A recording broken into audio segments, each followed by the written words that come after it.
This is the Modern Vibes on Vibes Radio.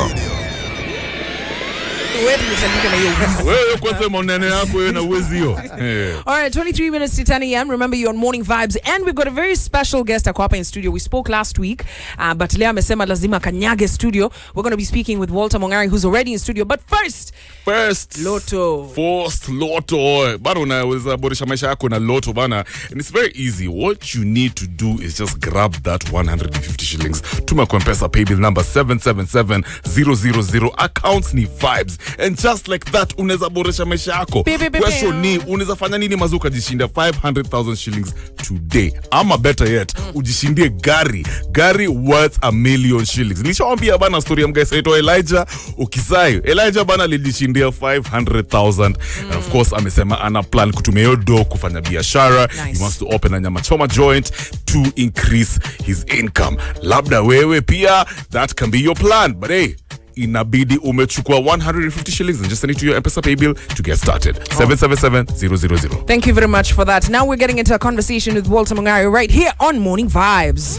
Vibes Radio, playing music for the people, by the people, to the people.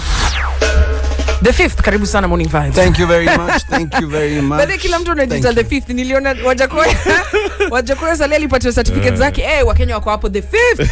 Baba jana ameingia hapo the fifth time. Nikasema hey, the fifth, it will be at some point, it will be trending. But welcome to the show. Thank you very much. It was really great to speak to you last week, but it's even better to have you here in studio. Right. So Ebony Kulize, one question that a lot of young people are definitely asking themselves, making that transition from, entertainment into politics. How's that been? Kwanza nataka kuambia vijana, thank you very much for making me make it to the ballot, because it was the signatures that you gave me, the more than 24 counties that we went out there, and you gave us your ID as required by IBC, and you signed for us, and you gave us the energy and the encouragement to go forward. So this is for you. This is for you. This is your nomination. This is your candidature. This is not about Walter MONG'ARE. This is about the aspirations of dreamers out here who can dream and literally become anything. So I want to thank you. You've seen the young people around me. All of them are the ones who work and guide. That's your team? That's part of the team. Nice. Yeah. So how's the transition been? Because right now, if you look at, like we were speaking about it, the median age of a Kenyan is 19. Like the average age of a Kenyan. 21.1. Yeah. And 19 in Africa. Yes. But you find that 21.1, yeah? Yes. Most ukiongea na youth sana sana wanataka ku explore talent zao, creative. It's why it's very interesting to me when a lot of creatives wameingia hiyo space ya politics. How's the transition been for you? And do you think that your presidency will help creatives? Let's just put it this way, that if there's any industry that does not die, is the creative industry. Because the creative industry is the mind that then provides solutions when you don't have food. It's then the mind that comes up with an innovative idea that then produces and counters the challenge that you have. So that will never die. The creative mind will never die. And that's an industry that does not diminish. But in terms of support, I mean, unapata creatives hapa mazima DJ wanabebwa kutoka kwa club wakimix. MC Skendo ina collect do za singers. I think tuna make blunder to limit creative to music, to art, to visual outputs. We need to know that it's intellectual. It's the mind. It's the mind that is creative. It's how it's implemented or how it's expressed is what is different. When you talk about me making a transition, I don't think I made a transition. It's people never got to experience Walter MONG'ARE the leader. They never got to experience Walter MONG'ARE the father. They never got to experience the 45-year-old investor in the country. They interacted with the product that I did. And so it's natural, and I don't blame any one of us.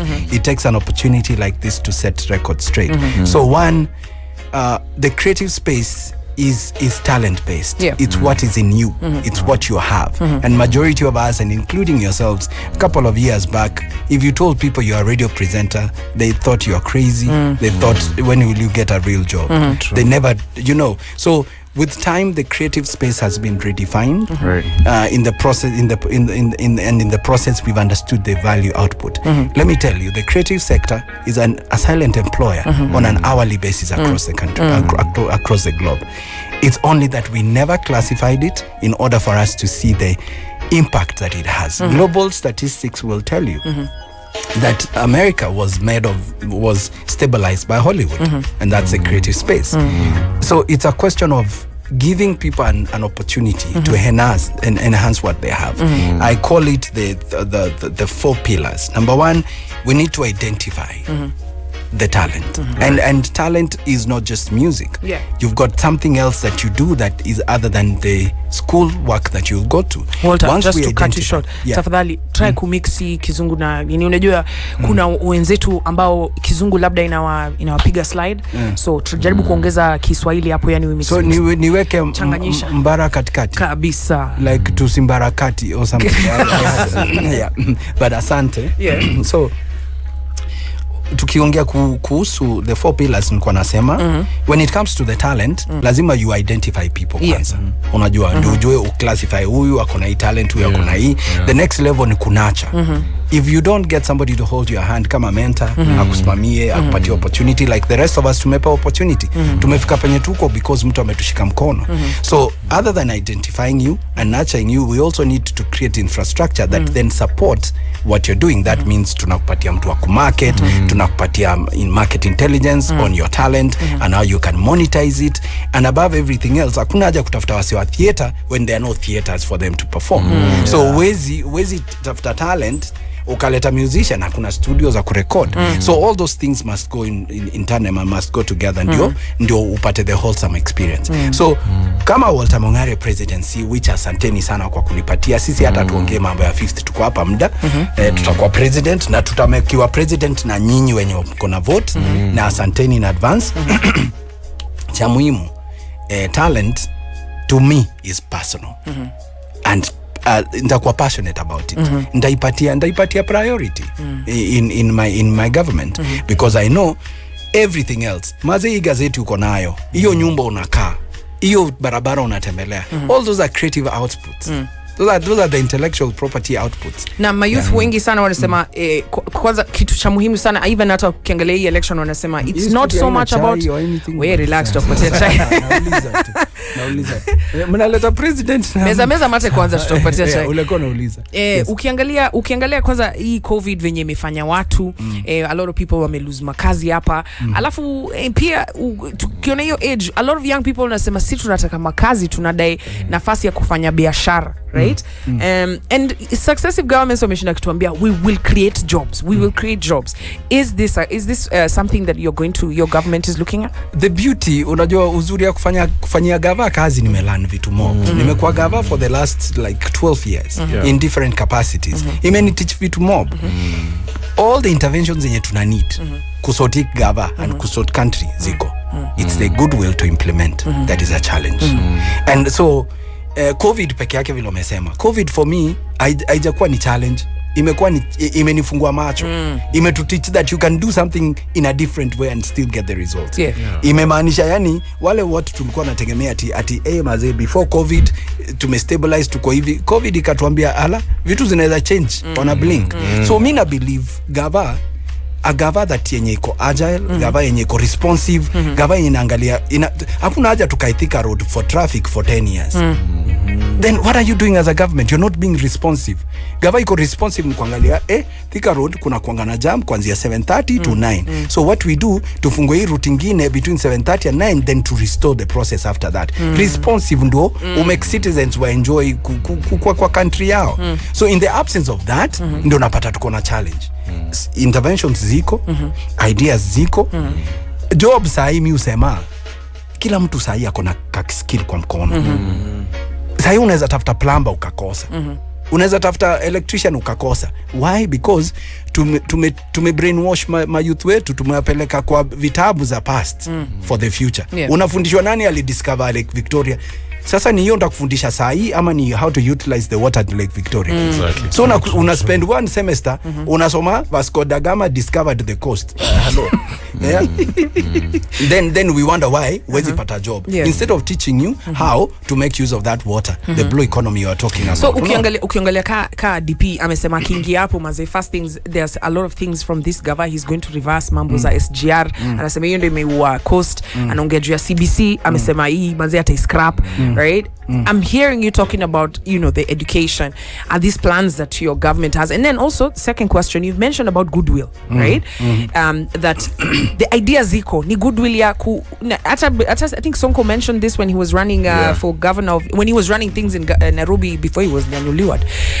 Alikuwa anasema kwamba shida ya Nairobi ni makatel zimejaa huko. Na ukiangalia place ka Nairobi unaweza kuwa na maji lakini isikuwe inatoka kwa tap yako. Lazima inalipiwa. Mse anaenda kuinunua. So what are you going to do different? Tuseme mimi na believe mimi si Messiah ati nimekam ku save Kenya juu inadai. Kama Kenya ingekuweko atungekuwa tuna have conversation. Kwa hivyo first na appreciate zile regimes zimekuwa cause kuna difference ya government is a system. Regime ndio ile ina keep ina change. So mimi na appreciate zile regimes zimekuwa sustain Kenya mpaka penye tuko. So siwezi sema ati kesho nitakuja ni reverse decision yenye imemekiwa. Uhuru Kenyatta ametundia hii expressway ni 26 kilometers. Hiyo ni sample. To me as Walter MONG'ARE administration ndaiangalia hiyo kama sample. Imagine sasa nikitengeneza hizi mingi in Kenya nifungue pesa gani?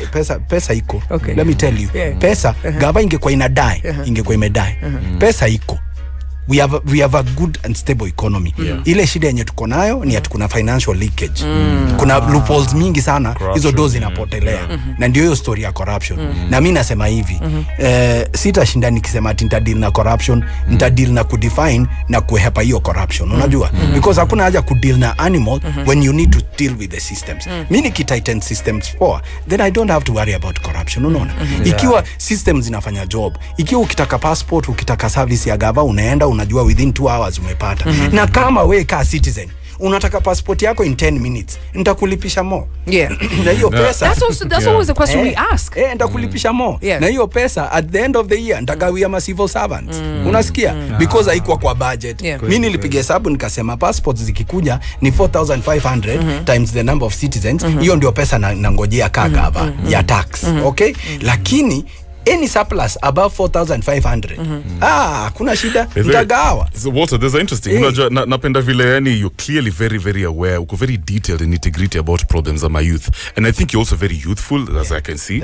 Let me ask you, kuna kuangana shida ya disinterest when it comes to matters public participation amongst the youth, alafu pia vile si voting patterns nini now sasa unaona may lead to a situation where apparently Kenyan youth are really suffering from matters depression.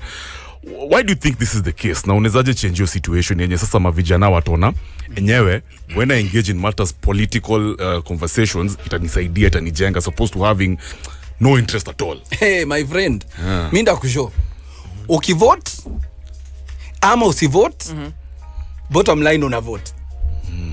Let me explain. If you don't wake up na uende uvote inamaanisha umepitisha ule mse utaki.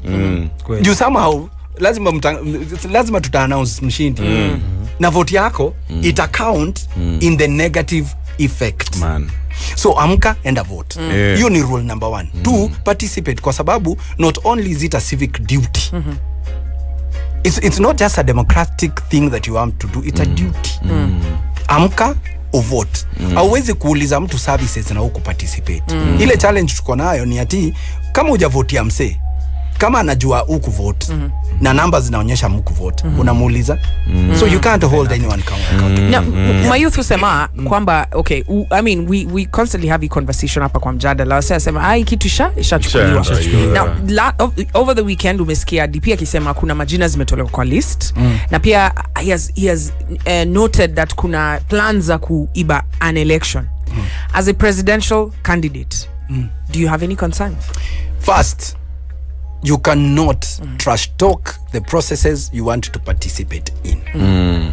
Kama my worthy competitor, candidate William Ruto, feels that the IBC is not adequate and prepared to undertake a credible and fair elections, bow out. Wow. Toka. Usianze kutukana na hata hatujafanya uchaguzi. But that's what I would tell you. That's number 1. Isn't it okay to question? You cannot cast aspersions on a process yenye unapateka. Hiyo tu ndio issue yangu. Kama unajua IBC hawatakuwa fair, kwa nini unaenda kuchukua nomination yao? Kwa nini unachukua nomination yao? Hiyo ni double speak. Siwezi sema ati studio yenu ni mbaya na bado niko kwa microphone yenu. Okay? Kama hii studio yenu ni mbaya, basi nikae huko nje. So unaona ni fit hata alijitoa kwa hiyo story ya nini the debate. Yeah. Can you relate to the debate? Debate ni something else, my friend. Debate ni hii tunafanya saa hii. Kuja ongea kwa microphone, ongelesha wananchi. No, but amesema amenote kwamba media is biased. Now actually the question I wanted to ask you is that we have media that's already calling this a two-horse race, and I think I kind of asked you this question last week. You see I've never seen any coverage of Walter MONG'ARE up until the day you declared you're going to run. The day you were cleared by IBC. Do you feel that the media is biased? One, I don't think the media is biased. Media operates on what you call content. If I don't provide content as a presidential candidate, what are they going to cover? If I don't give them events or meetings I'm going, if I don't make myself available to you guys this morning to have this conversation, what are you going to have? But let me ask you, you've not watched news where there's a 15-minute article about Azimio? Well, the thing is this. Another thing that I must say. Media houses in this country are private entities. So are they biased? It's not biased. They have business interests. So they have an agenda. They have an agenda. Okay. So don't take the agenda to be biased. Okay? If a certain station has decided we're going, it's world over. Well, new Wongia story of Fox in America, for example. Let us differentiate between interests and bias. Mimi niko hapa. I don't own a share in this station, but mmenipatia opportunity. But it took me to be here and present myself. So wacha tuache kulia sana. Tumekuwa country ya kuwine sana. Yani unataka kukatia dem, the first thing wasema ashani kataa na utajua muongelesha. Tuache hiyo tabia. Walter, is this going to be a one-off for you ama utarudi in case you don't get next time 2077? Let me tell you something. If there's anything Raila amenifundisha, I will run for presidency until I get it.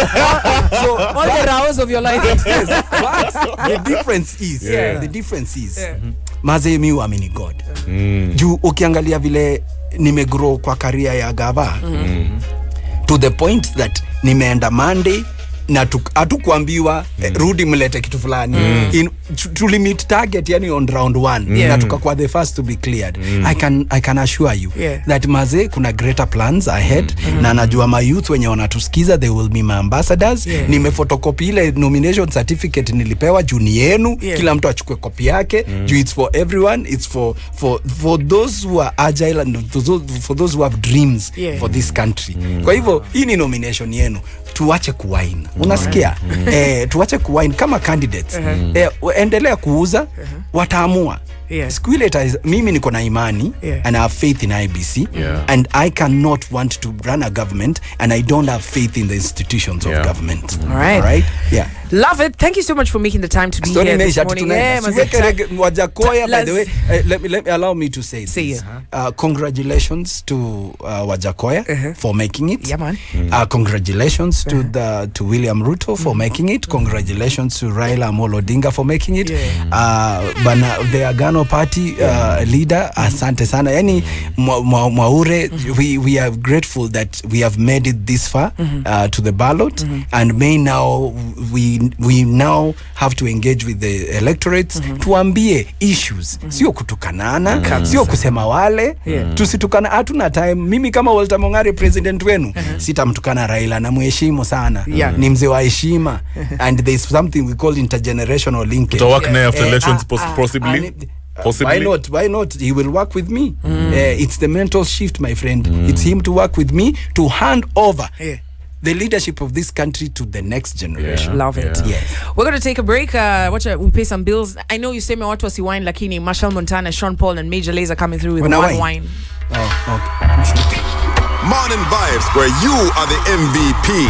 No negative vibes. Rebels and reggae heads. Start your day the MVP way. Where you are the MVP. No negative vibes.